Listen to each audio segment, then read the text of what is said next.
days later, they made funeral plans. The family. 3 days later, a mother had to bury her son.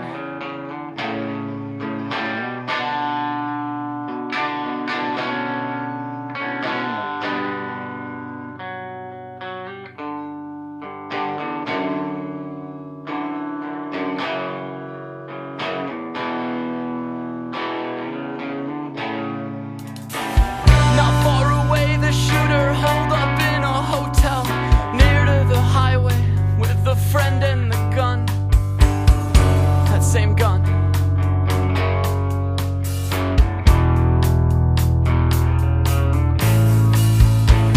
He fled immediately, but was identified by witnesses. His picture on TV, only 20 years old, they called him Grandpa.